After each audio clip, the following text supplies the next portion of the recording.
Kids, we're back. We're live. Right here on YouTube. From Guitar Quackery. Guitar Quackery is the name of this little repair shop in the middle of New York City. The little repair shop, the smallest one in town. And here we are, streaming live. You're watching a live stream. Okay, so, oh, and there is already one audience member. The good old friend, Rubbish Guitar Bloke. He says, "Good morning, Professor." Thank you for staying up for me. Should I type the answer? What should I say? I don't know. It's not good morning here, right? Okay.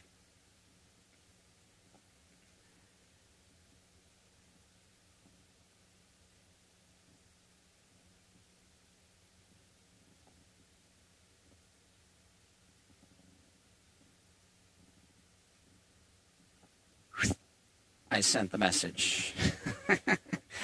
Okay. All right, so here we are again. So as I was saying, this is a live stream. This channel is a live streaming channel only. It's called Guitar Quackery Live.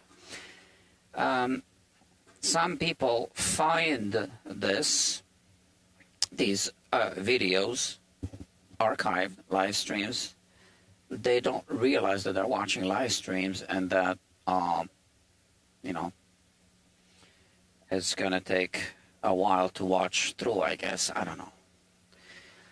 So it's Guitar Quackery Live here. And here we have this. Les Paul. It's a Gibson Les Paul Classic. I used to have a Classic, and I sold it, and I regretted it. Maybe I will tell you the story during this live stream. Maybe. But I want to show you something first. Let's talk about the business of guitar business first. Where should I put this? Yeah, kind of like this. And let me move this here, and let me focus. Okay, and where's my pointy thingy? Yeah, over there. Okay, let's switch cameras. So, we expect to see a certain pattern, and I'm not seeing it here.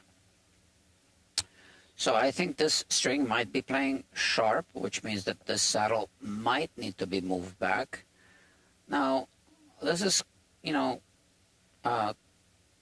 further back by a noticeable amount. So I wonder if this saddle needs to be flipped around, because you see how this one is flipped and this one is going up this way, right?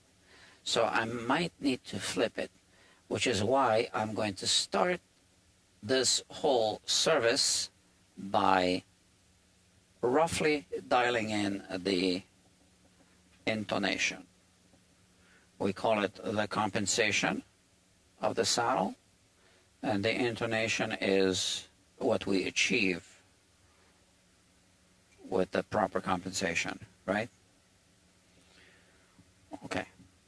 So I just want to rough it in just to get an idea of where the saddles need to be. I'm going to use a flat head screwdriver. And because I'm just roughing it in, I'm just going to do it on the bench. And I'm just going to use this Peterson, strobe tuner, which is very dusty, which tells you something.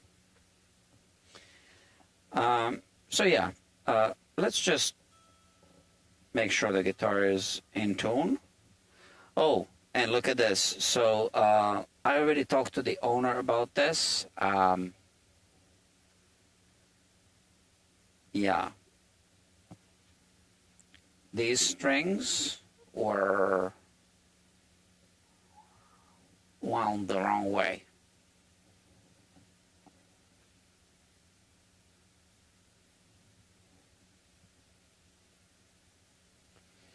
Okay, so let's have a look at that. Okay, so we definitely don't want to do this, right? Especially not on the high E string or the low E strings. Because now this string is pushing the side of the nut in that direction. I've seen nuts break because of this. So we don't want to do that. We also don't want to do this. This is what I call a bumblebee wind. Bumblebee, because it reminds me of a bumblebee. Yeah. We want to do something like this, right? So definitely, we don't want to wind it in the opposite direction. What I'm going to do now is, so we have 2 new extra viewers. Our friend Rubbish Guitar Blog was the first one here. Maybe the owner of this guitar is watching, maybe. So let me,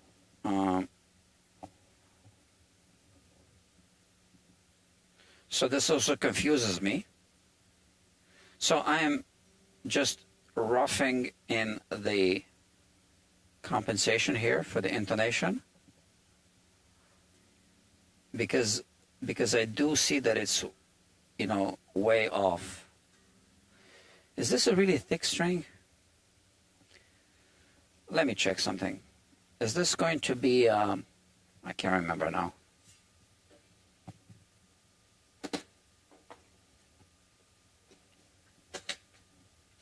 I know that he said that the strings were inside here. No, it should be 10 to 46. But this string looks thicker to me. In fact, they all do. On the bass side and even on the treble side. Let's see. So we might not be able to really dial it in.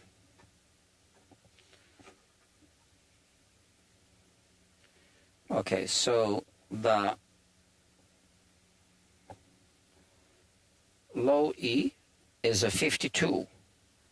This one is a 10.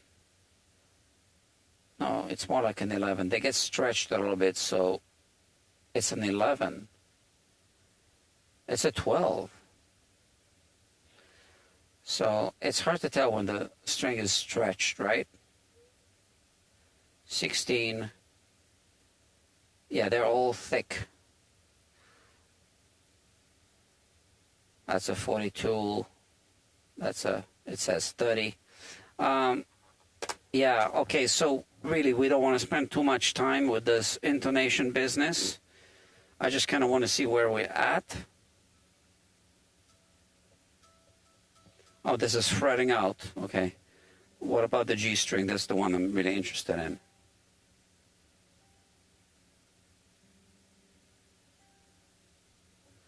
It's playing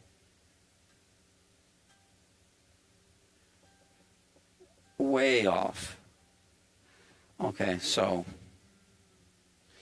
I am just going to flip this saddle when we remove the strings. Yeah, I'll just do that. Let me check the B string.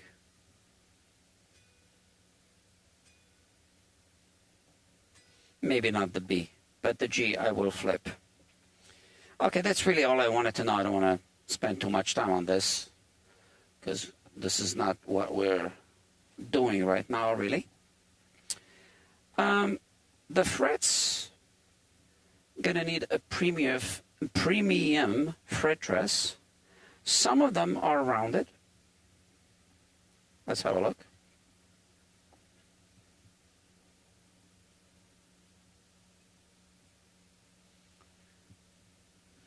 Okay, focus here.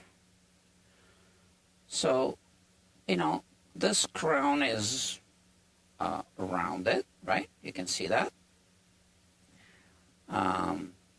We can see some scratch marks here on the side going up and down. So this is what happens when the strings are left on for too long. You can see those scratches from the strings, from the wound strings. Yeah, that little dimple, nothing much, but we want to address the frets. Now, that's the first fret, but I can see here as I look down on the fingerboard, on the frets, that a few frets here start looking a little bit flat on top, just the way Gibson sometimes used to make these. And here, for example, we can see that, right? So that's slightly flat on top. And I don't need a microscope to see which frets are flat. They kind of become flat, like around this area here. If I show you like this. So this is okay, and it's starting to become flat, and here this is more obvious, and here also, right? So we want to slightly recrown the frets. Okay, so now it's time to remove these strings, flip the saddle. As you noticed, I already removed the truss rod cover because I was already adjusting the truss rod when the customer was here, just checking that it works.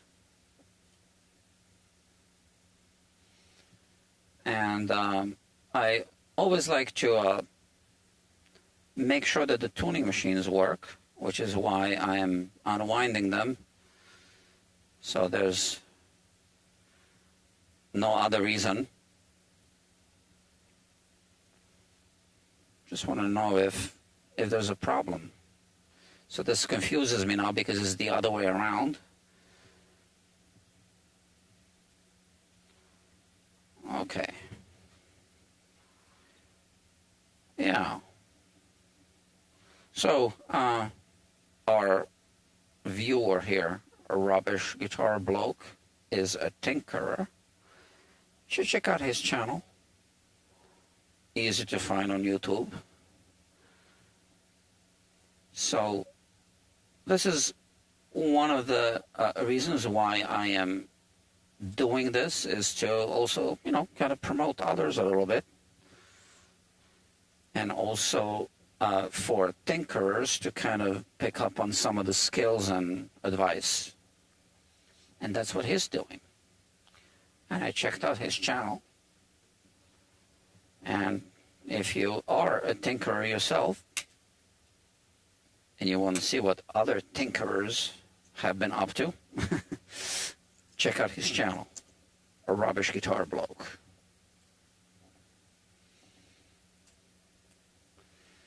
Okay.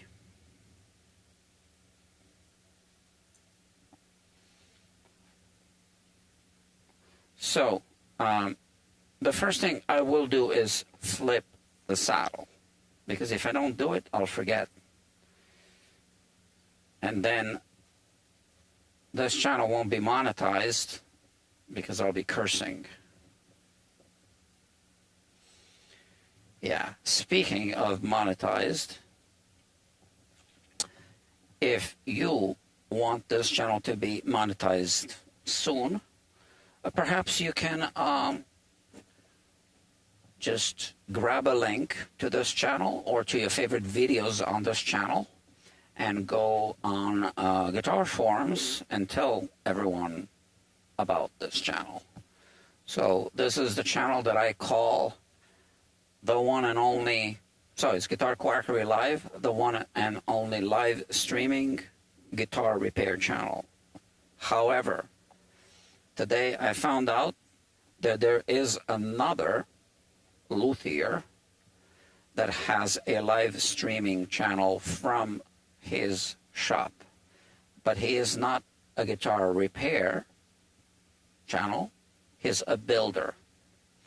And it appears that he started streaming around the same time I started streaming from here, 6 or 7 months ago. So the name of his channel is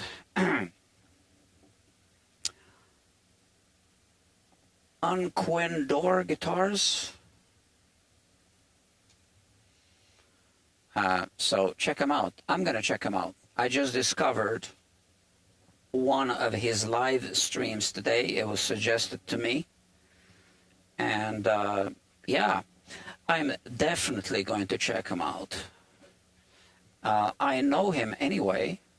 I mean, I know his channel anyway from before.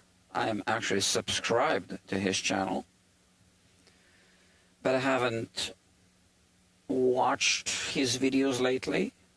I've commented on his videos in the past, and he replied politely. And I think he's a good guy. So I'm happy he's doing this. So maybe in the future there will be more live streaming guitar repair and guitar building channels. So to be honest, live streaming while building guitars might be even more challenging than what I'm trying to do here. So check them out. But his channel isn't just live streaming, right? A live streaming channel. So he just started adding live streams about 6 or 7 months ago. So that's good news, because with live streams you get to chat with the luthier or technician. Or I'm also a luthier, I'm also a builder, but I haven't been building since COVID, since the lockdown. And that's because of, not because of COVID, really, but because of some construction work that I'm doing in my basement where I have my shop, my other shop. So it's ongoing. Okay. So let's put this bad boy here. And as you can see, I removed the pick guard. I removed the bridge. And I'm just checking out the hardware. Nothing is wiggling. Okay. I think I tightened this already when the customer's here. And now we are going to look at this bridge. And I don't like what I'm seeing. So it's not going to be possible to flip this saddle, unfortunately. And I'll show you why. So we have some fancy equipment here. Why don't we use it? Rubbish guitar bloke. I see the thumbs up, but my eyes don't focus at a distance. So I need to come closer to read. Thank you for the shout out, Professor. Who's the professor? Well, no, thank you. You're a big supporter of this channel, and I just reciprocate. So I appreciate your presence here. Okay. So, like I said, we have fancy equipment, and I'm about to use some of it. So we are going to see an extreme close-up of this saddle through this microscope. And it's going to be spinning. You know, I'll show you more than one saddle, okay? All right. let's talk about the guitar first and Gibson in general. So these are the pickups and these are the pole pieces. Gibson guitars are made kind of handmade, not 100%, but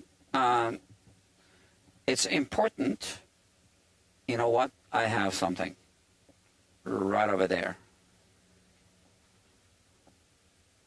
Bear with me.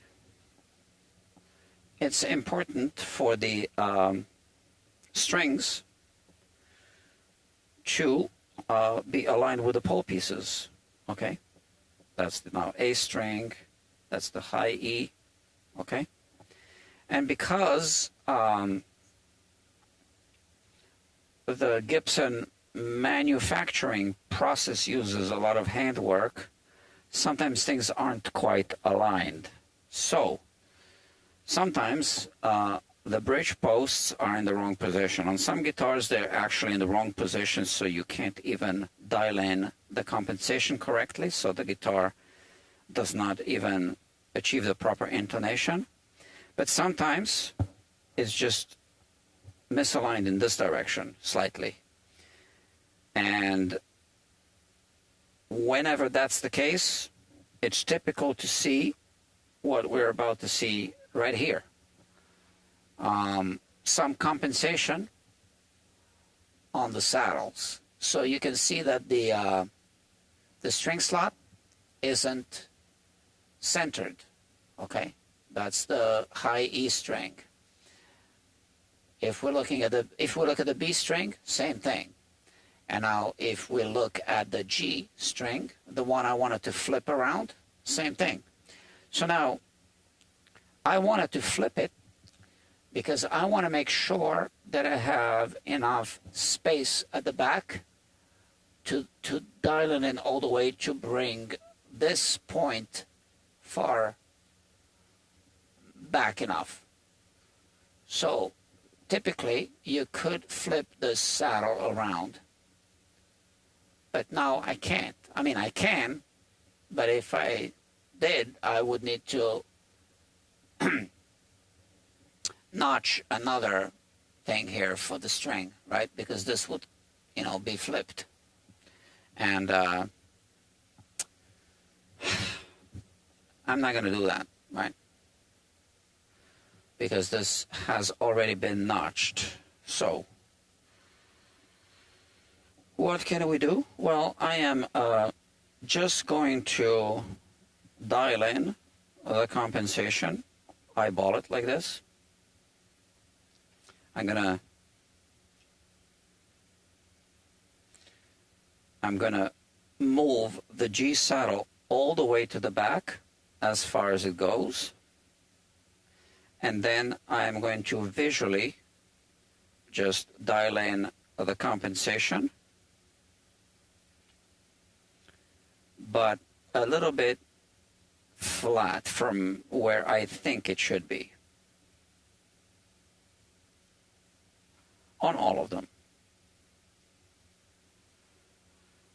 Now this is just what I think. I could kind of measure it, and I in fact do want to do that. So, and that's just going to give me an estimate. So this is the scale length finder.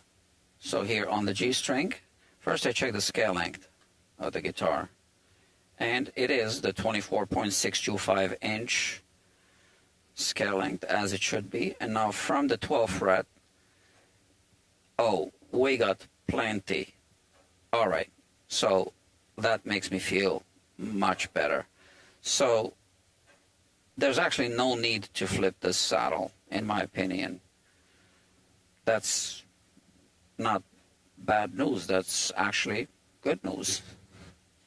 That's excellent news.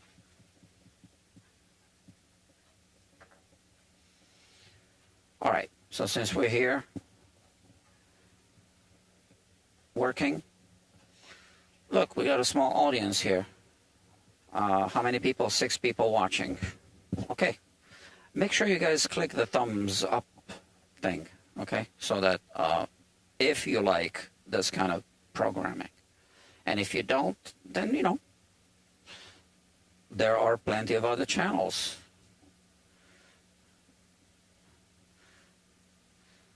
And if you don't get confused with the other channel, Guitar Quackery, which has a very similar logo, a red pick with the RX in it. So Guitar Quackery, the main channel, does not have any live streams archived on the channel. And I don't think there ever will be. That's why I have this separate channel. But even if live streams from the workbench aren't your thing, that doesn't mean you're not going to like the produced content on the main channel. So I am building a small network of Guitar Quackery channels. And that makes a lot of sense to me. Some people disagree.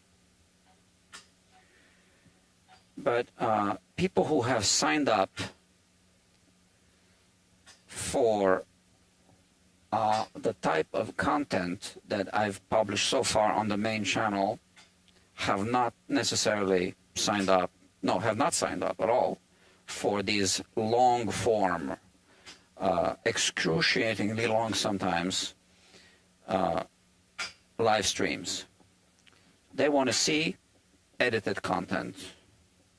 So I don't want to just put a bunch of live streams there which are very quick and easy to produce and clutter my main channel with hundreds, soon to be thousands of live streams, right? That doesn't make sense. So I need to keep it separate. And if you like to prefer to watch the produced content, you just sign up, subscribe to that channel. But if you want to catch me in real time, then you have the option to also subscribe to this channel here. And you will be notified when I do a live stream, because they're not scheduled. I cannot schedule these live streams. Okay, so that's that. The guitar is fine, right? Like I said, there are a few flat, well, there's a little bit of flatness on the frets, and now we want to make sure that we don't miss any uneven frets. So why don't we pull out the fret rocker and check. Easy enough to check. Here we go. It's easy to check when the strings are off, right? Maybe a little bit here, which I could have missed when the strings were on.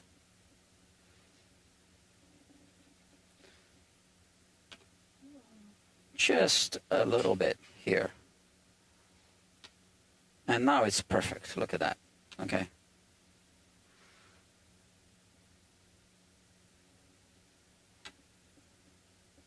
So I like to kind of shake a little bit.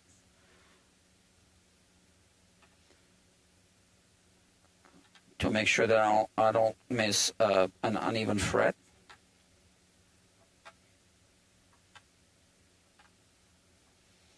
Okay. So far, so good. Maybe here a little bit. Okay.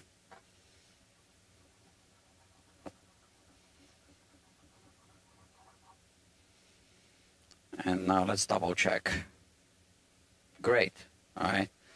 So now this fret reads as high. I don't think it's high. I think this one is just lower, and that's perfectly fine for this thing, for the last fret to be a little bit lower. Because if you think about it, you can play this fret, it's not going to buzz against this one, and then you play this one, it has no effect that the rest of them are higher, right? So nothing to fix here. Let's put these away. Or, I fixed a little bit. Okay, we want to make sure that the neck now has a slight back bow for the dressing. So all I do is I place a straight edge, and it's rocking a little bit. You see that? Okay. So it has a slight curvature with a little hump here. So that means it has a back bow. And that's what we want now to do some of the work we're going to be doing on these frets.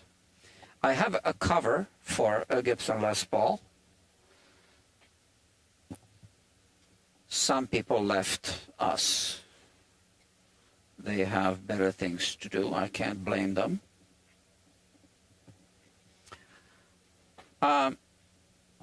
Yeah. Steve Cassidy was here earlier today. Steve Cassidy of Steve Cassidy Guitar YouTube channel. He was here.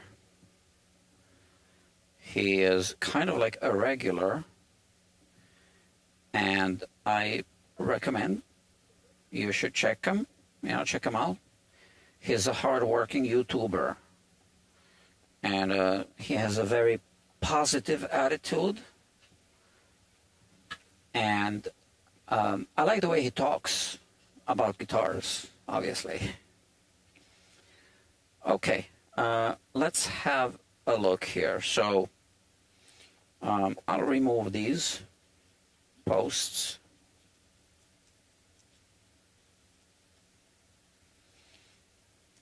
Maybe I'll lower this pickup a little bit. This one is a bit stuck.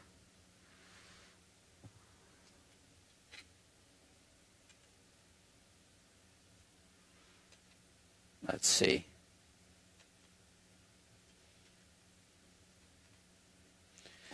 There might be a little bit of a debris stuck inside.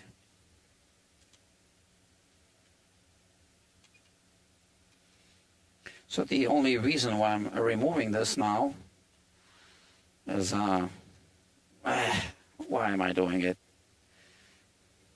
I don't know.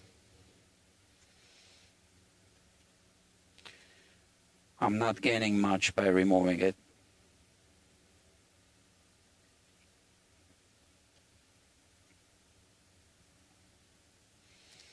Okay, but now I did remove it.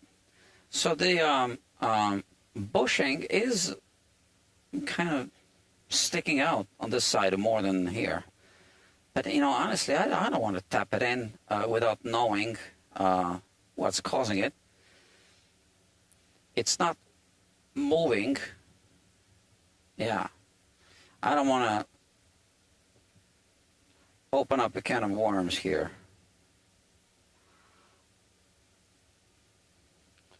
Sometimes that's the way it is.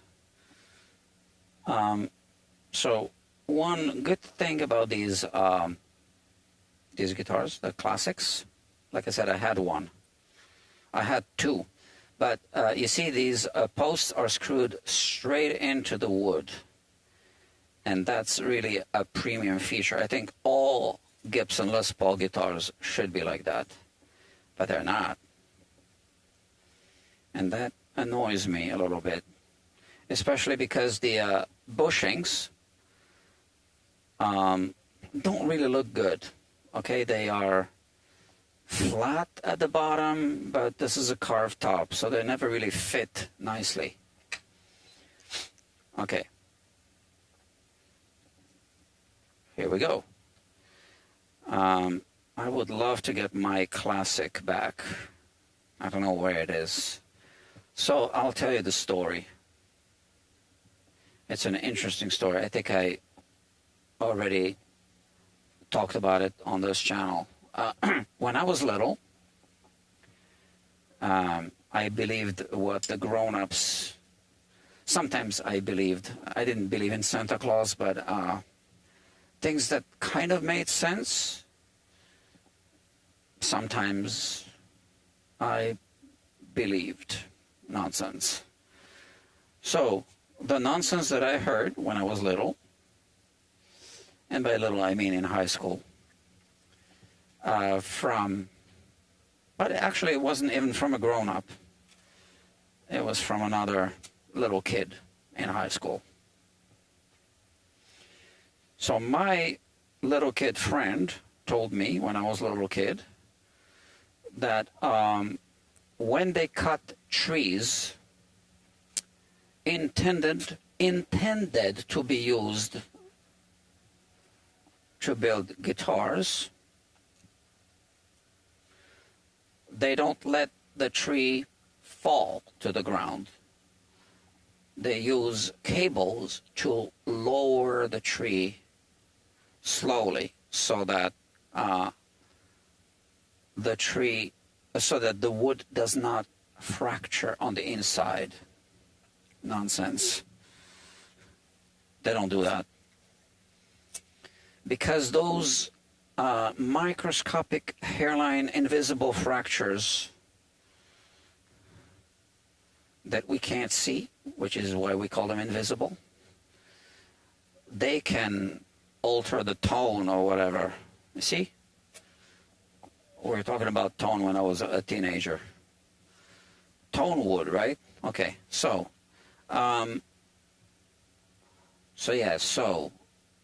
for musical instruments, they are very careful.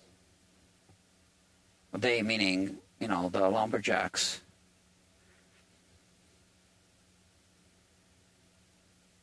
And that's a premium piece of wood, that's only sold to luthiers. Okay, all of that is nonsense. But anyway, I believed it. So now, a few years later, I own my own Gibson guitar, my second Gibson guitar, which was a Gibson Les Paul Classic, like this one, just similar color. Mine was Honeyburst. And I loved that guitar, and I kept it on the stand, and I kept it plugged in. So I think you can see where this is going. And I'm going to continue the story, but let me tell you what I'm going to do now first. I'm going to recrown some of the frets that show a little flatness. Just take some material of the sides of these frets here. Okay? Just a little bit. And I'm going to continue the story now. So one day, I walked past my Gibson Les Paul Classic. I must have been in a hurry or something, or not paying attention. And my foot, which side? So anyway, you should never leave it plugged in on a stand, because ask any repair technician. We see headstock breaks, and then sometimes that's why guitars fall off the stand, because people leave them plugged in. So if you walk by, you can trip on the wire, and that's what happens. So that's what happened to my Gibson Les Paul Classic. I was immediately horrified. The headstock did not break off, but I said, this guitar is now ruined. Because I knew back then that the trees that were cut to make my guitar were lowered to the ground slowly, so that they don't fall. And now I allowed my guitar to fall. So it was ruined. So now I was thinking of all the invisible hairline fractures inside of the wood, and I said, this guitar will never be the same. So it was ruined to me, and I just quickly sold it. That's it. And I said, you know what, I'll just buy another Gibson Les Paul Classic. And I went to the music store, Manny's Music on 48th Street, and I bought another one. And it was just not the same at all, not even close. The finish didn't feel the same. I just hated that other guitar. And I sold that one pretty quickly. But yeah. So that was the story of my Gibson Les Paul Classic. So now every time I see a Gibson Les Paul Classic, I kind of wonder if that's my guitar. I would recognize it. I think I got pictures. So wood grain is unique, like a fingerprint, right?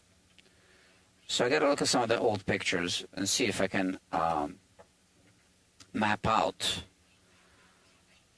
It must, you know, the chances are it's still here in New York.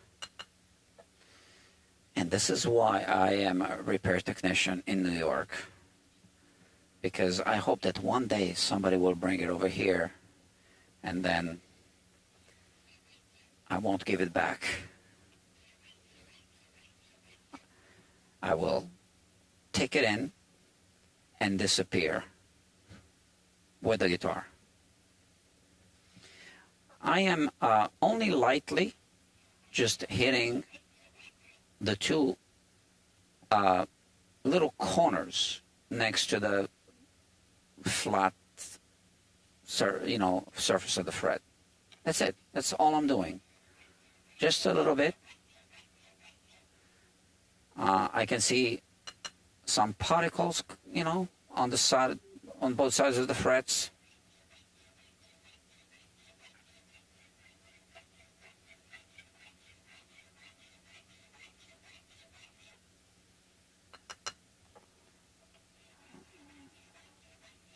As you can see, as I'm sure you've noticed, I do this because I don't want the shavings to get to clog up the file. Because if you neglect to do this, they will build up, and then you will need to dig them out individually.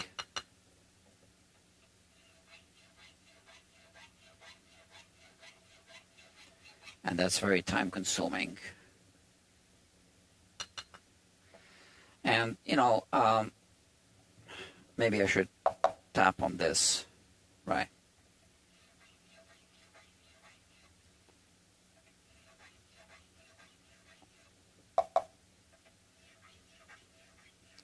So that was the story of my Gibson Les Paul Classic. And I know that this isn't the same guitar. It's not the same color. Mine was a honey burst.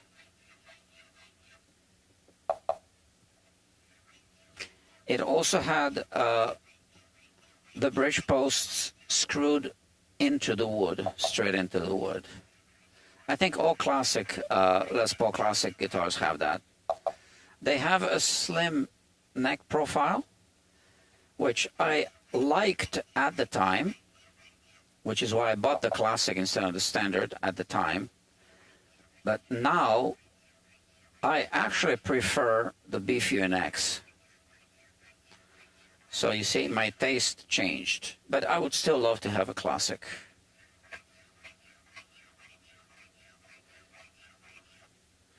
My first Gibson Les Paul was a studio, and I still have that guitar. And I'm not going to make the same mistake. I'm not going to give it to anyone.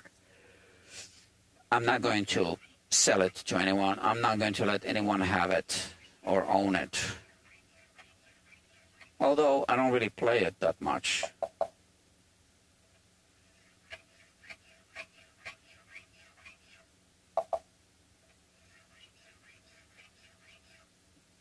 So when I first bought my first Gibson, which was the studio,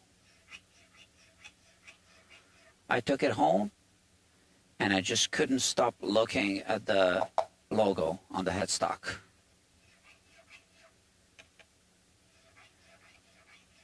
I bought it with my own money, and that was a big milestone for me.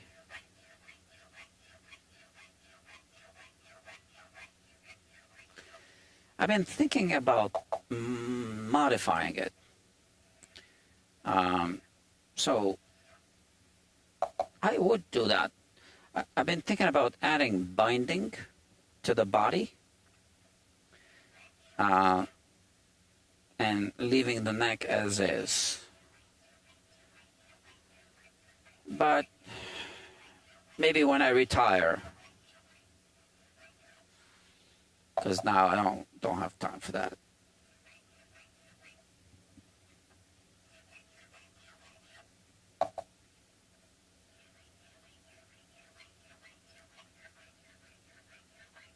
Hey, that's one thing about the Les Paul Studio. I kind of miss that binding. So on the body, right?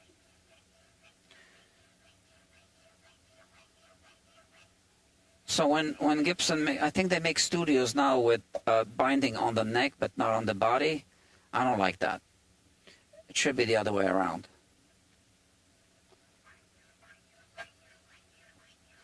But it's easier to put binding on the neck, right?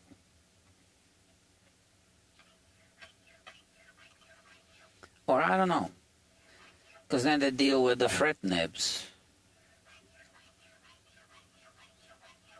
Yeah, the Gibson fret nibs.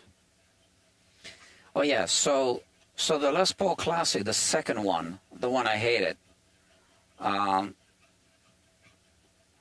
kind of really hated that guitar. So I was trying to be mean to it at some point, and I refretted it, and I at the time I didn't like the nibs, so I took off the nibs and refretted it. I mean, I refretted it and removed the nibs.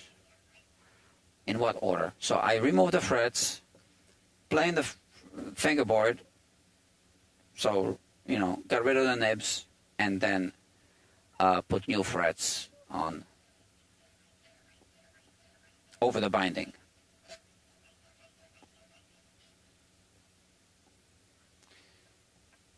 So this fret is always a little tricky on the Les Paul because of that switch.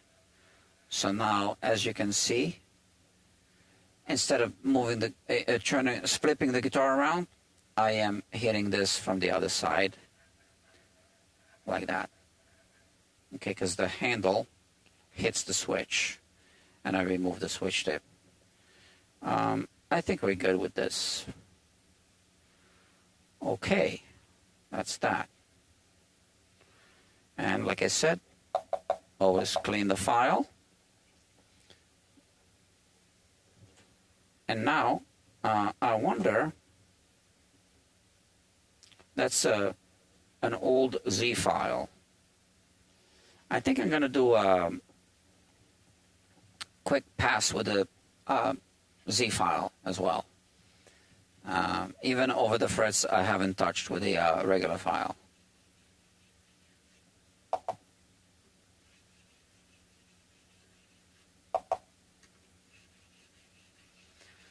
because I'll be sanding these frets, and the Z file, which is a diamond grit file, is like sandpaper, right?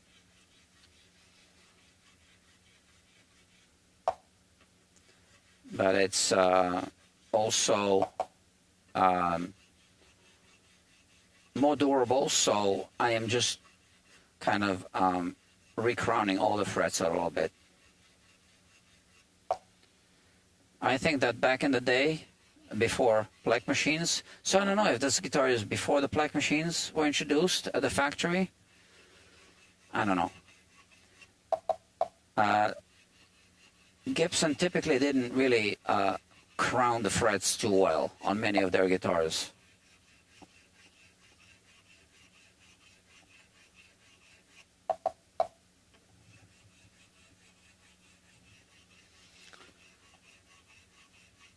I have a Gibson ES335 from 1994, I believe.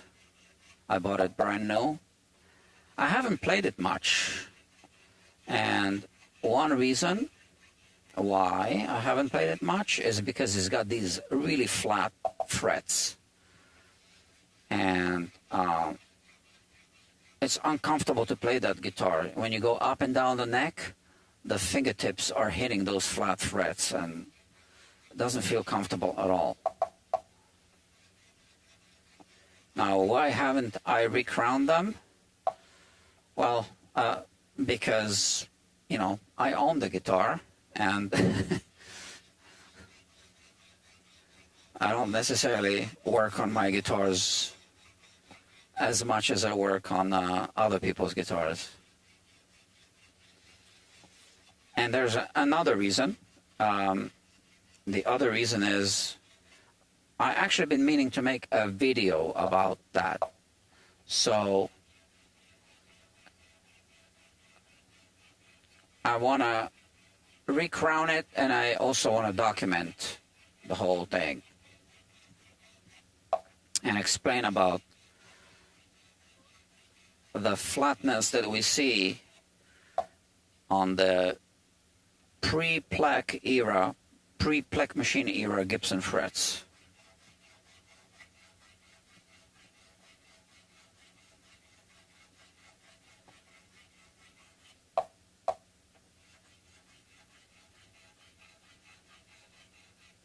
So I'm going to recrown all the frets, and then we are going to check with a fret kisser.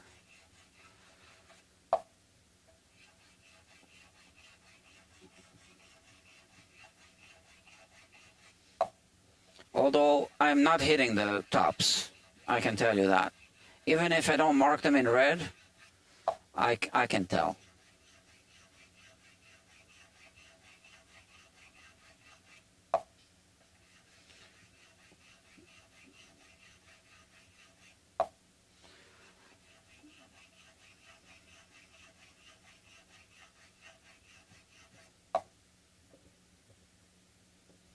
Switch camera.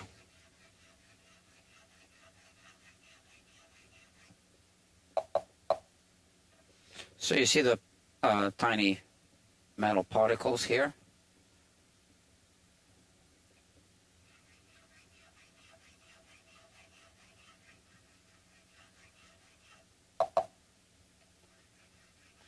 So if the frets are too flat, I mean, it throws off the intonation a little bit.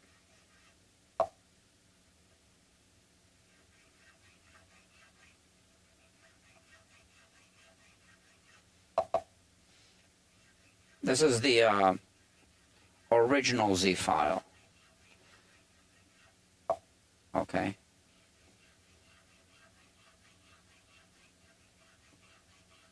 A StewMac product.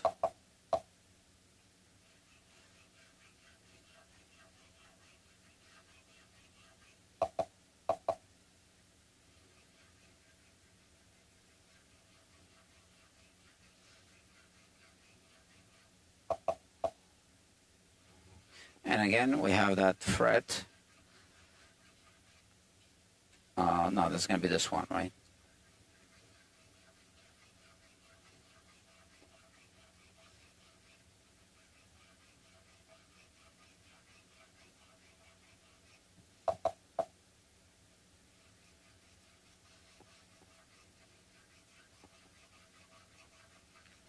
Okay, so here because it's a radius, so this 21st fret, I can do this half of the fret from this side, no problem. Again, see, when I do this, I also flip the file, right? I don't know if you noticed that. And I'm going to skip the bass side of the fret for now, and let me do this fret.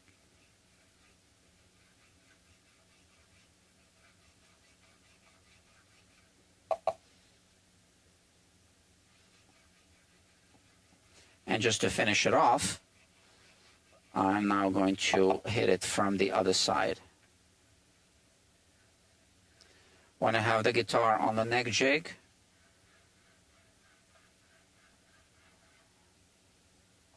I just walk over to the other side. Now, because this is a diamond file, it doesn't cut in one direction, it cuts in both directions, right? So I can simply use it like this as if there's no handle, right? With the other file, I kind of had to push it from behind.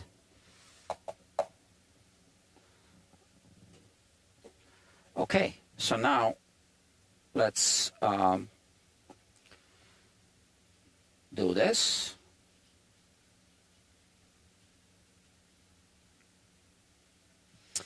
And now I can start sanding with the sandpaper. Now, I've been really good at keeping my tool on the fret. But first, I need to determine which size. So let me see. Let me think for a moment.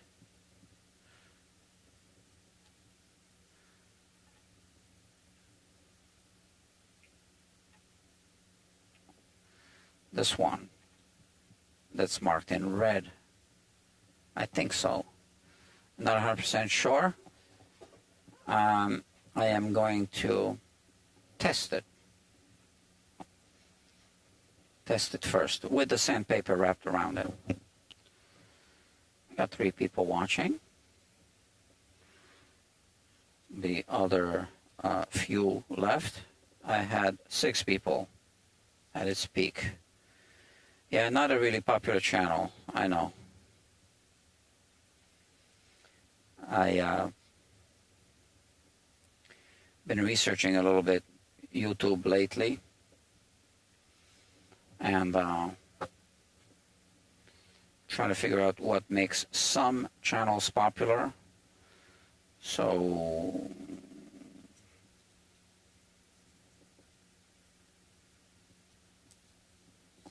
different reasons. I mean, popular channels are popular for different reasons.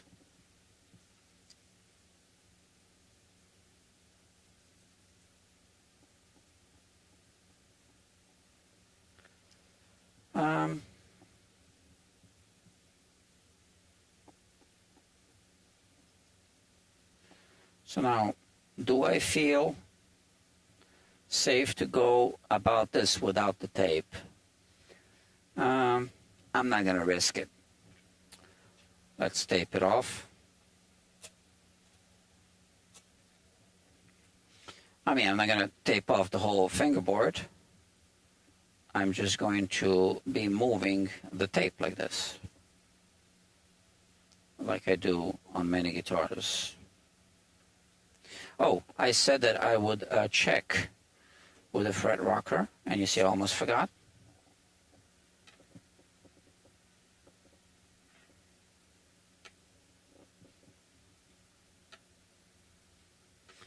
I'm not expecting to find any uneven frets. I'm simply double checking.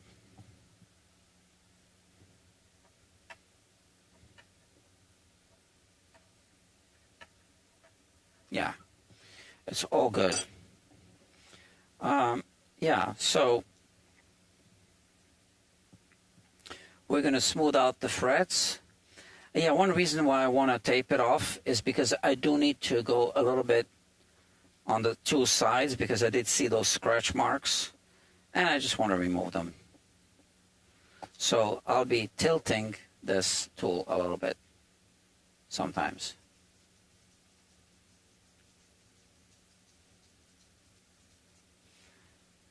Yeah.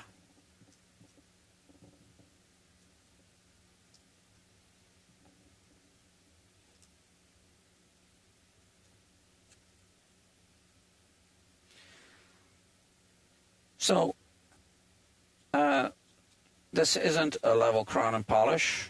I call this premium fret dressing. And, you know, sometimes I use the short leveling beam. I put it over there. I was using it on the other guitar, which is why I need to have the neck in a slight back bow.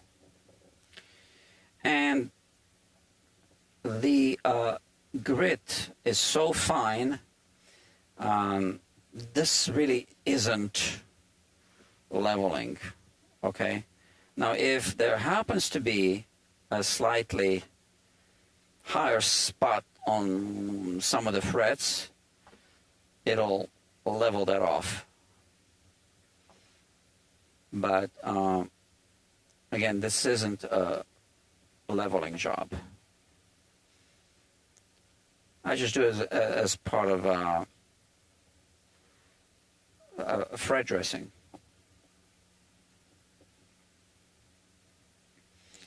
So we just want the frets to be nice and shiny.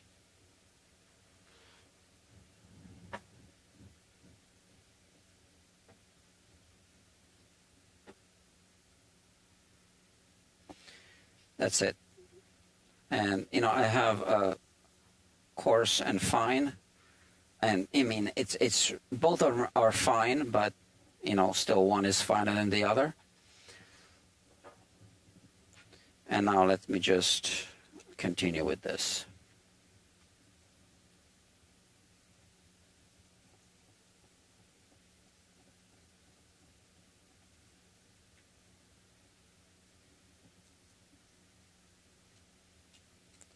So this is going to take a minute. This is a time-consuming procedure. For which technicians typically on the charge.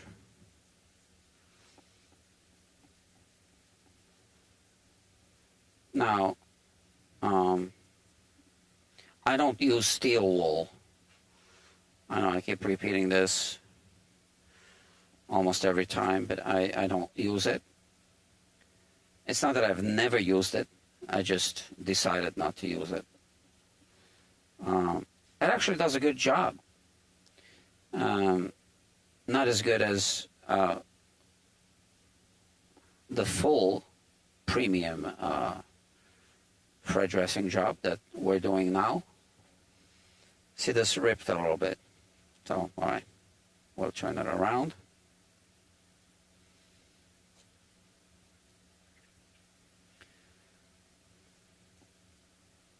Yeah, so the steel wool does a decent job, but I just don't like using steel wool at all because it gets everywhere. Oh, what am I doing? I'm ripping.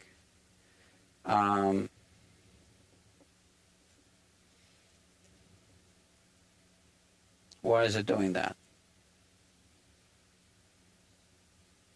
Is the channel too deep on this one?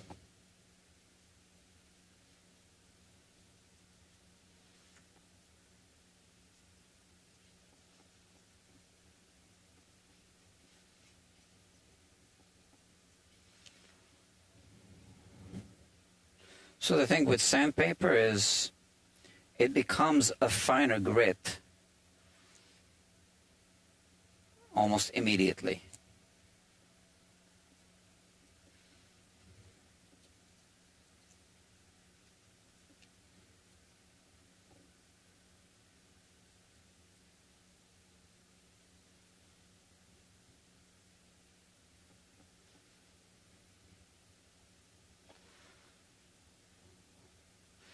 When customers pick up their guitars, I always recommend that they buy their own little fret polishing kit, which is the Music Nomad Shrine kit, and also one of those cradle cubes, also Music Nomad.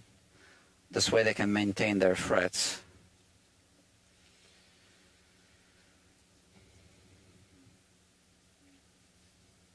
Ah, look at that. Yeah, I didn't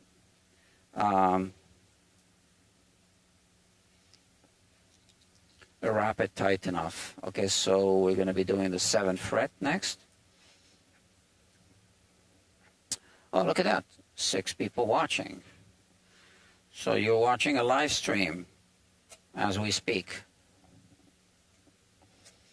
And we are polishing frets as we speak.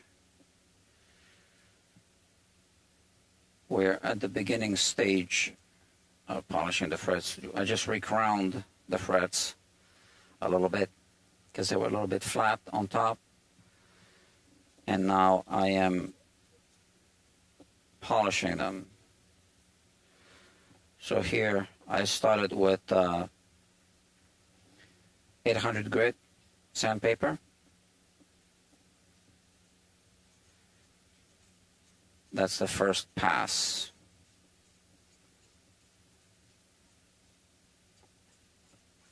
All right, of scratch removal, really. So there were some pre-existing scratches, just the way that the frets are polished at the factory. And then, like I said, I just crowned some of the flat frets to take some of the flatness out. It's an older Gibson, so it's a pre-plec machine Gibson, I think. I'm positive.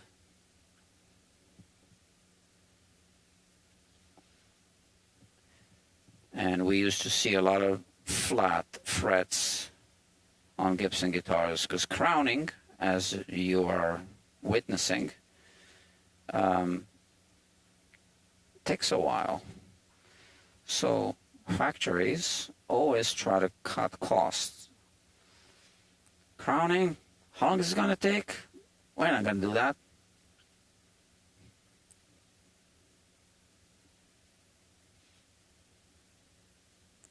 So we're doing it now.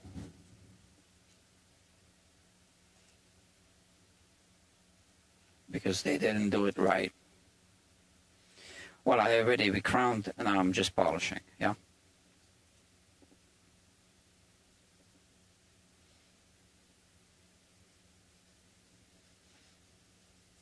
So I've tried many different methods. Now this is my main method. I make this tool on my milling machine out of acrylic. I made it in different sizes, and I'm still going to make a few in other sizes.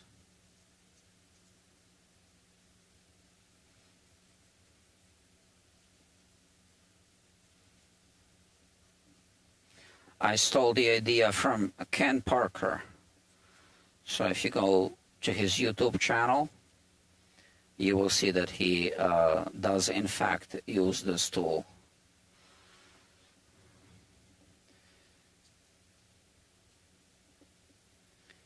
And because there's a timestamp on the videos on YouTube, unfortunately, I can't say that he stole the idea from me. So people would figure it out pretty quickly. that his videos are older.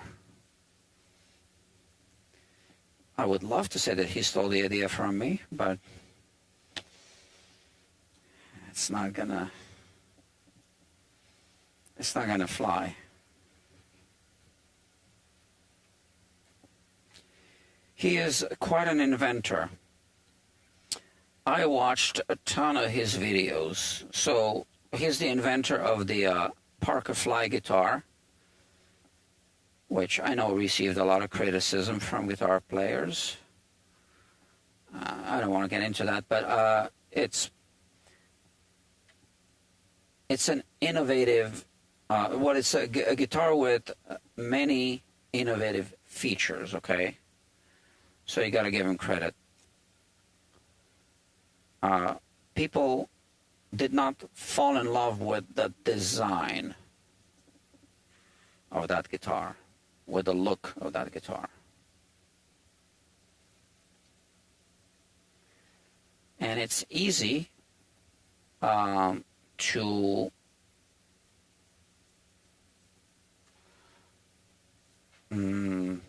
I want to say ruin it, but you need to know how to work on those guitars. They are different. So you need to do some research. If you're a tech, you can go to his channel, right? And there's a whole community, Parker Fly enthusiast forum or something. I'm not on that forum, but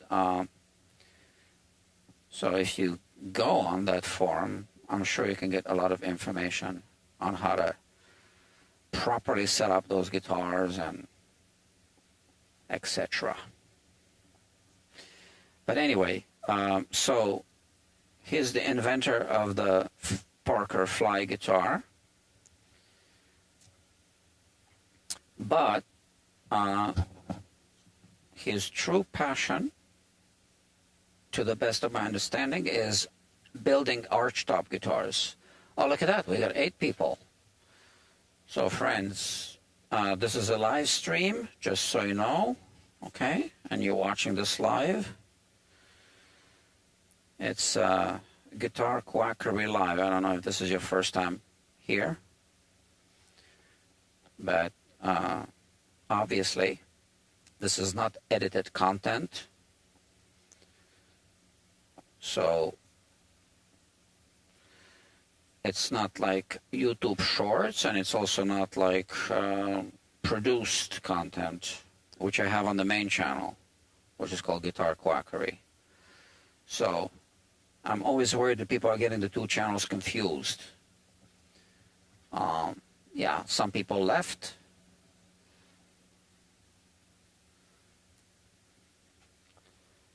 As long as they didn't click that thumbs down button before leaving.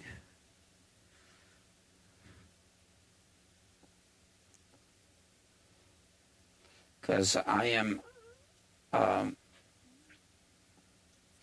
really getting out of my way, going out of my way to share all this knowledge, trade secrets, etc. And it just doesn't sit well with me when someone just comes and, whatever, thumbs down. I see all the thumbs down when I log on to my YouTube studio. And, you know, I don't like it. And I've been speculating if it's actually hurting my other channel. Because people might not realize that my other channel is different. So when they see the logo with the red pick and the RX in it, they might think, oh, I know that channel. It's that boring long form streaming channel. And then they might not watch my other videos, which took a while to produce because of all the editing and whatnot. And they might be missing out on something that they might otherwise enjoy. So yeah, I don't know. But I can't put all these live streams on my main channel.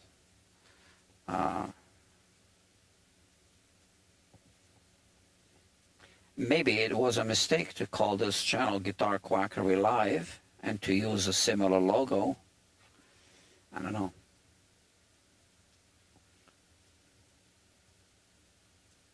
Maybe I should have called it something other than Guitar Quackery. I guess it's too late now.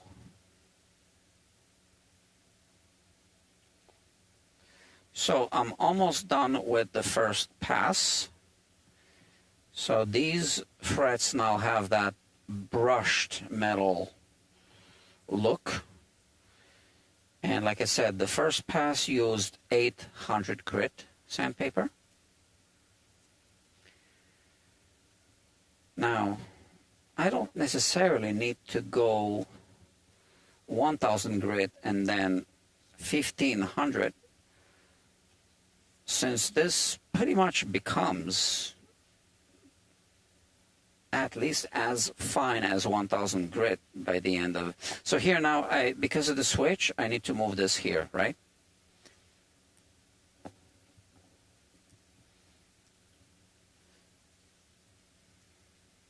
So I'm going to go straight to 1500 grit.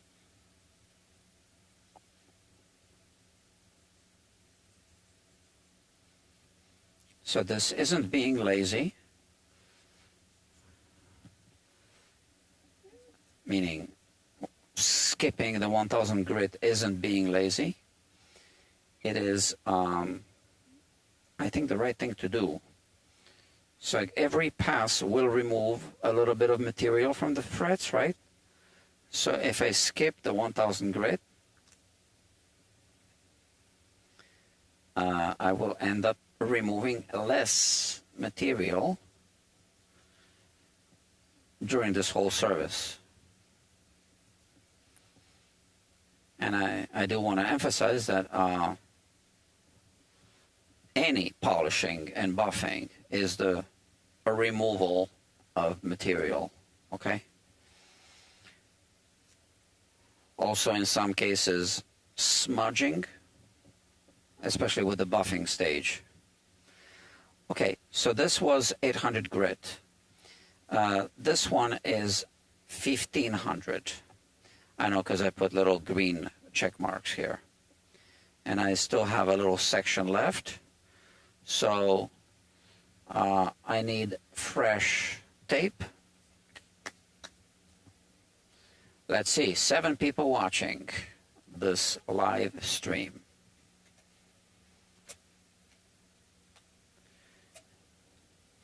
And now it dropped down to 5.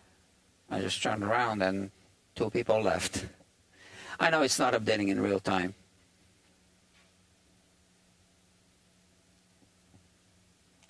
So I think that this must be showing up on the home page of YouTube, right? And that's how people just find it. Although I only have, how many subscribers? Not that many. I can't see this now because I don't want to mess up the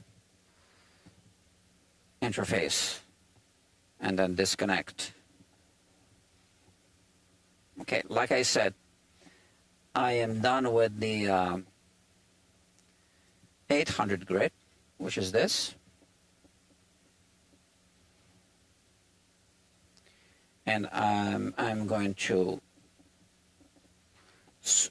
skip the 1000, and this is 1500 grit. It's very, very fine. Just like that. I also have a 2000 grit on some guitars. I tried 2000. You know, to be honest with you, I'm always researching and developing. I don't have this procedure carved in stone just yet.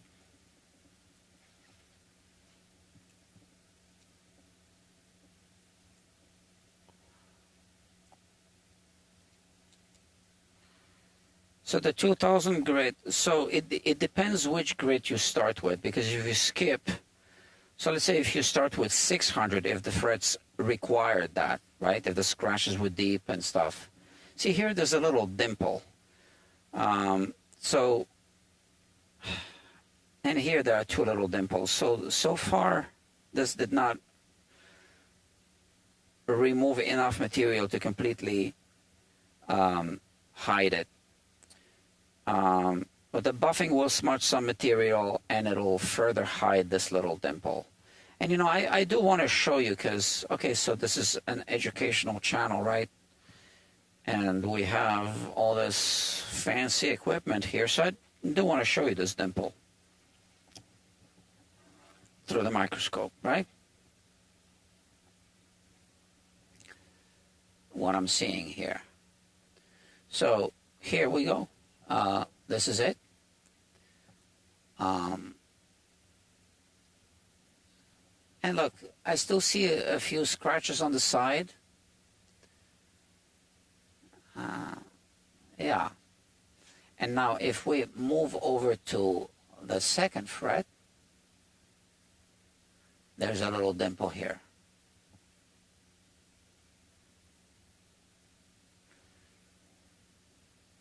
So I did my best to try to remove the scratches from the side, but as you can see, but they are in fact invisible to the naked eye. I really can't see them. So let's say if we had to start with 600 grit, we would skip 800, we would do 1000, then we would skip the 1500 and we would finish with 2000, maybe, right? But now we're going to finish with 1500 and we're not going to use the 2000.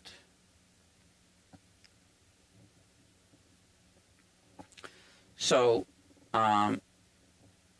as we've just seen on the first fret, on the second fret, which I haven't done with this yet, those side scratches a little more noticeable through the microscope, right, than on this one.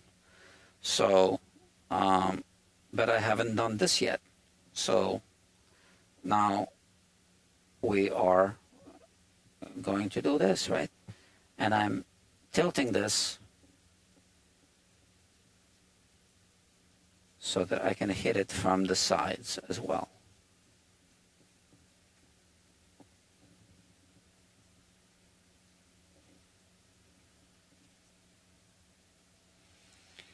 Now for the buffing, I'm going to use the fret shield. Okay. I didn't want to use the fret shield for this because I did want to kind of reach around the sides. But the buffing is different. It's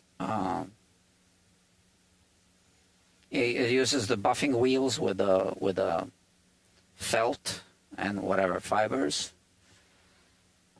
and it can kind of wrap around better than this, right?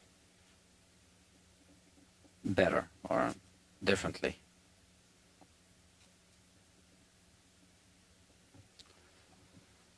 So right now we are midway through, I would say.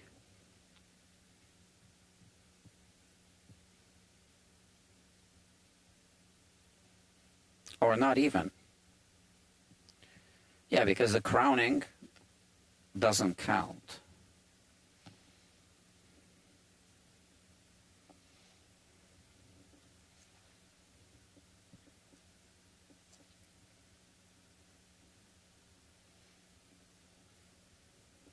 That's my switcher. That's what I use to do all this live switching.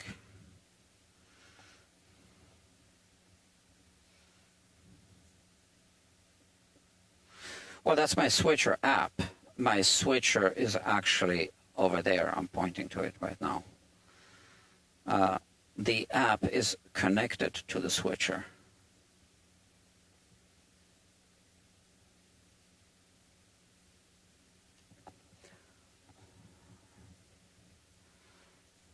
Okay, this ripped a little bit. I was a bit sloppy.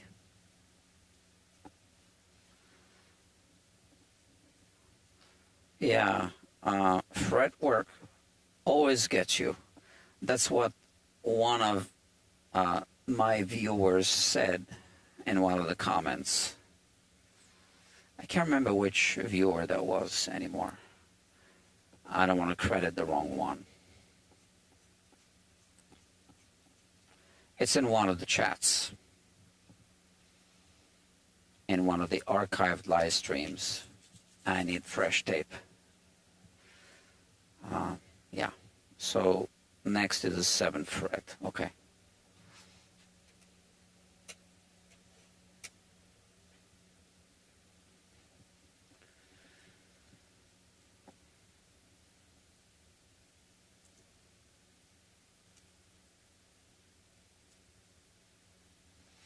Yeah, fretwork always gets you, that's right.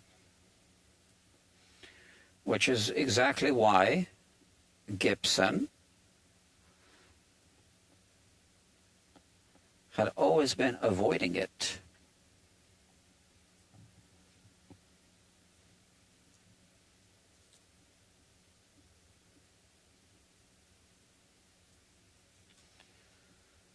Yeah, and I say that, and yet I am a Gibson fan. Yeah.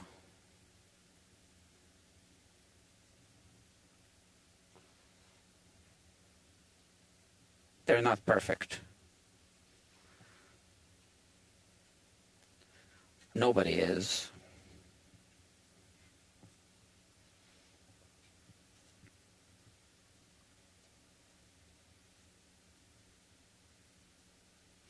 Especially not Martin. Definitely not anywhere close to being perfect. Okay, so there's a little bit of 1500 left on this sheet.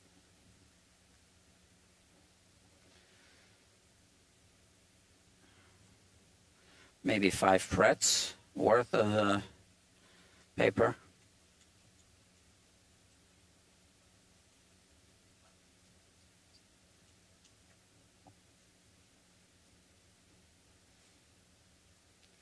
So what I'm doing now does take a while to master the skill, because if you end it incorrectly, you will put scratches in the wrong direction. Now those are microscopic scratches, but they might affect the buffing. Might. I'm not sure.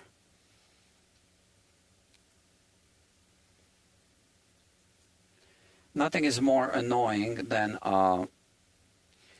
you know, finishing all the buffing and everything, and then you see the little valleys and high points and low points through the buffed surface, and it's just not good.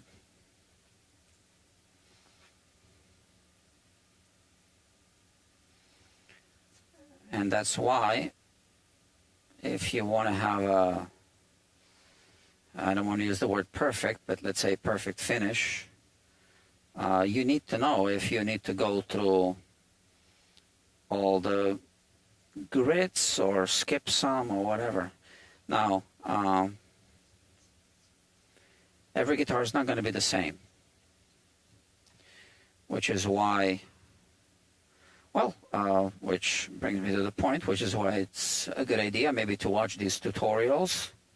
Often I show you through the microscope.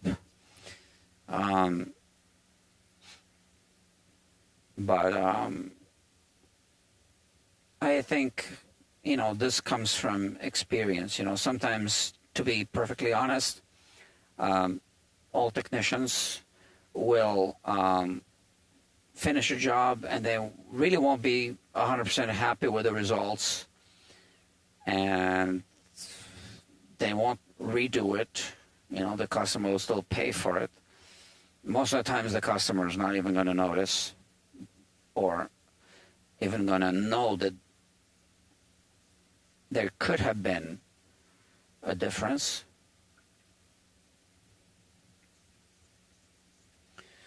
But what we need to do is just learn from it and, advance our skills. So here with these live streams, they are live streams, right? I'm bound to make mistakes. Hopefully you can learn from them. And hopefully they won't be the kind of mistakes that I will be embarrassed to show. But I don't want to sanitize anything. I mean, if mistakes will happen, and I'm not going to try to edit them out on archived live streams, because then the videos are not even going to show up as archived live streams. Oh, look, we got more people watching, 8 people now. Okay, so just want to make sure everybody knows that you're watching a live stream. And I keep repeating that, but I know that some people are not aware of that when they first log on to this channel.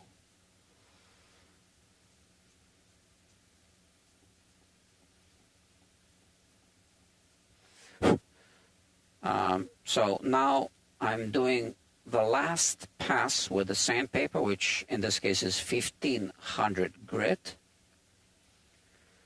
And then I will do the buffing. I know I said that earlier, but we have some new audience members, so I feel I need to clarify a little bit. I know that when I watch live streams and I kind of log on midway, it takes me a while to try to figure out what they're talking about. So sometimes I sound repetitive, but it is just to benefit those who just joined the live stream.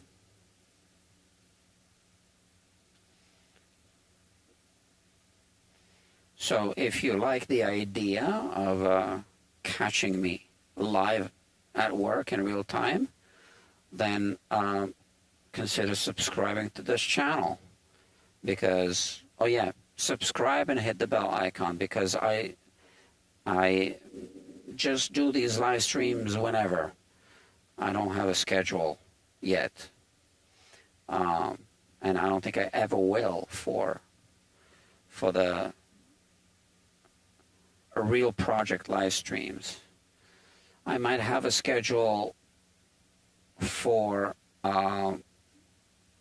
talking head types of live streams, which I might do in the future, maybe with a guest or something like a podcast.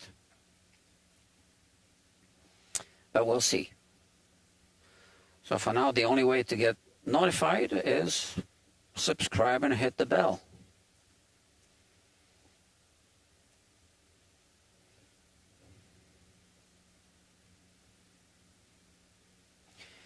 The video I just published today on the main channel on Guitar Quackery isn't doing well, and that's frustrating. It was a guitar giveaway video that actually ended up costing me quite some money.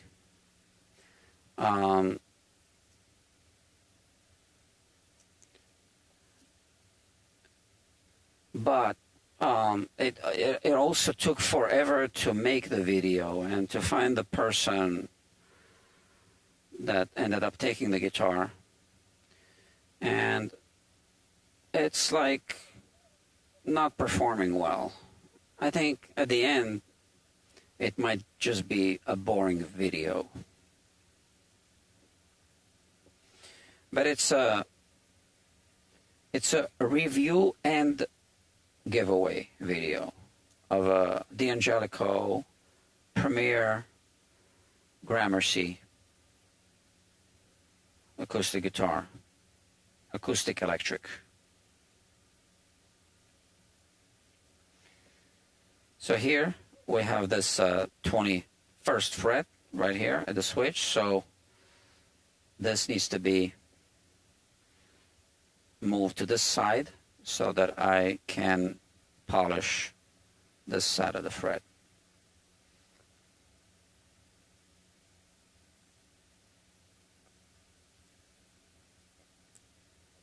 So yeah, so that video is not doing well. Check it out. Check it out if you want on the main channel. It's a long video because it's actually 3 videos in one. It's a review, a repair video of a brand new guitar, and a giveaway. So it ended up being like an hour and a half long or something like that. And in retrospect, I think that was a mistake. I think I should have made maybe 3 separate videos. But some people do like to watch extremely long YouTube videos. So, yeah, maybe it's good for those. So we have Dr. Mike Jones here. He says, ding, ding, ding. Sorry, I don't do giveaways. I feel like a gold digger. I want to subscribe for love.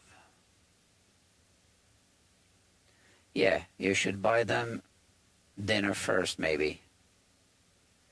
To whom? To the people, to the guitar recipients, you mean? So that would be spending even more money, if I understand correctly. Okay, we have this Music Nomad fret shield. Now they make the guitar size fret shields in 5 sizes. This one is called G Electric. They can't use the word Gibson, so they say G Electric. And it's going to fit 90% of Gibson guitars. Not all Gibson guitars are the same, right? They have different scale lengths. And even this one, you can see, is not a perfect fit. Not a perfect fit. I can show you this. If I show you a close-up of the first fret, first 2 frets maybe.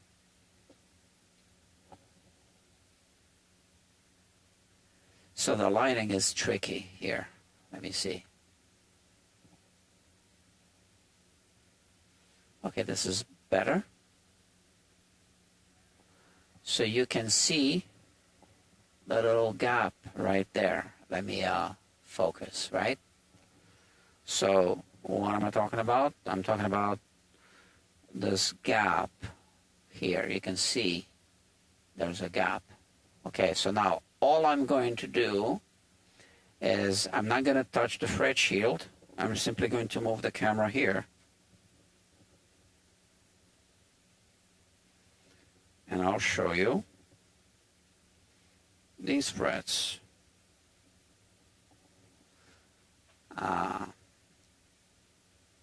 Like that. Switch. And you can see, well, actually there is a gap here. So why am I seeing that?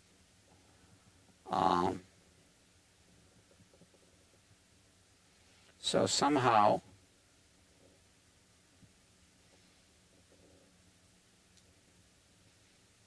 I guess I can, no, it's still like this. So there's no, if I align it so that there's no gap here, I can show you this now. Okay, if I do this, okay, so no gap here, right? And now let me just move the camera entirely. Oops. Okay, so I'm having a connection problem with this camera sometimes.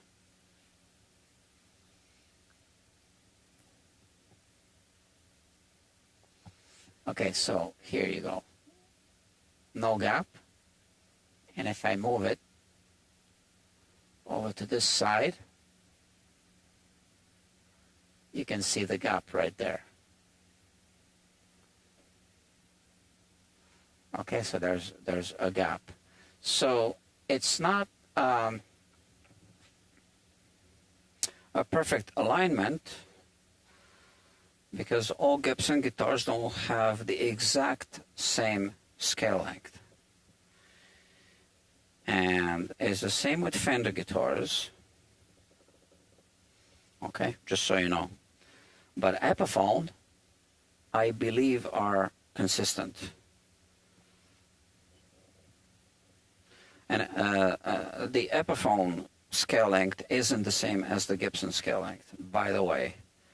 And that's intentional. The Epiphone scale length is longer than the Gibson scale length. Well, some Gibson guitars have a longer scale length than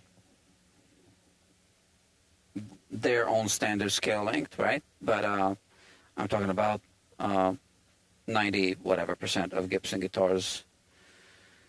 Yeah, and it's confusing. It's, yeah, whatever. So now let's do some buffing.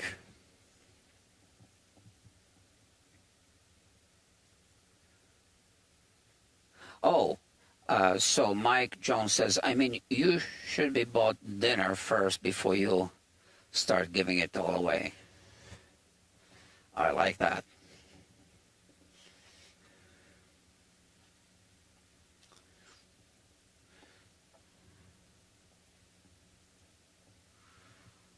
Okay, let's do some buffing. Oh, so now I can move the camera over here.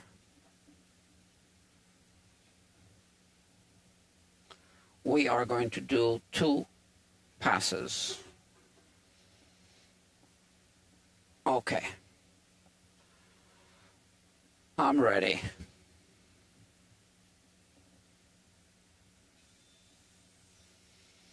And you see, I'm not using the rubber bands. I don't really think they're needed.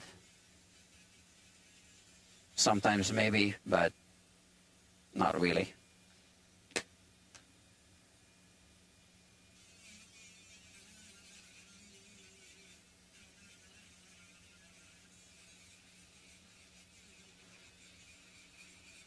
So now,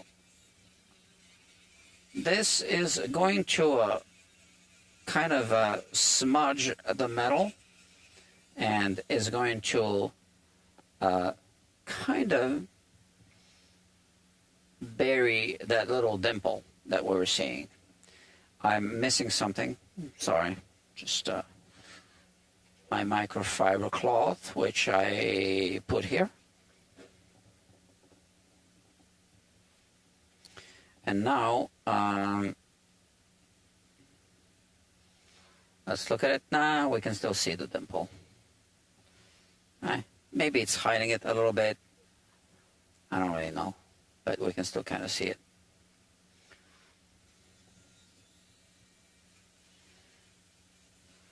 So the question is, why didn't I just level it off? Well, I would need to level off all of the frets to that lower point. It is just not a reasonable thing to do.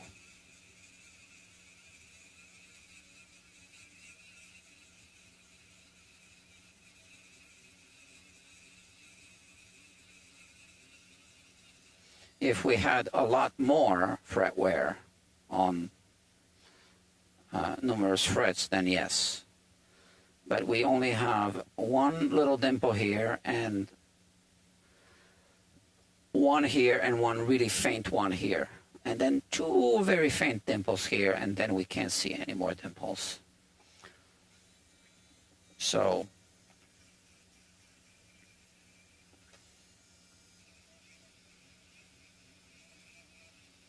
I wouldn't recommend to just lower all of the frets just because of this.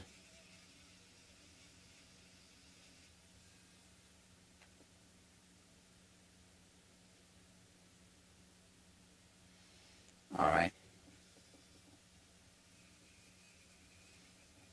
By the way, if you use these rotary tools, don't keep your head where it's splashing, because you will be inhaling these small particles.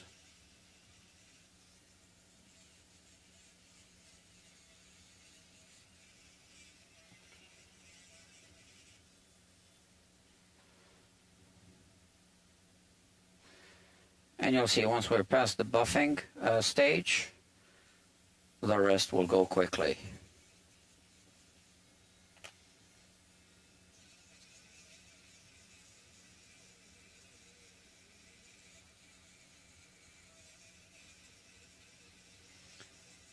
Now, since we are using a fret shield, I don't need to stop for every fret. I can just continue, actually. I wasn't thinking. Oh, sorry, what did I just do?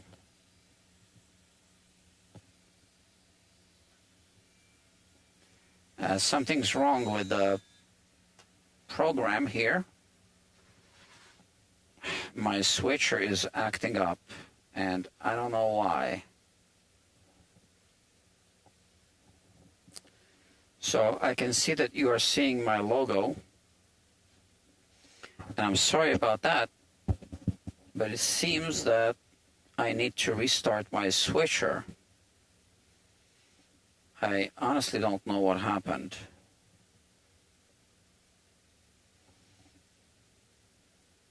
My switcher crashed. Damn it. Sorry, friends, I need to log off. I need to end it. And then I will log on again, I guess. I don't know what else to do.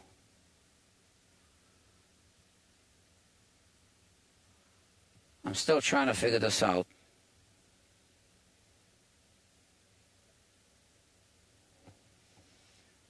And nothing is working. I remember this happened once before. And I had to restart the switcher. So if I restart the switcher, we are going to lose this connection. Sorry about that. I need to cut it, end this live stream, and I'll be right back. Thank you.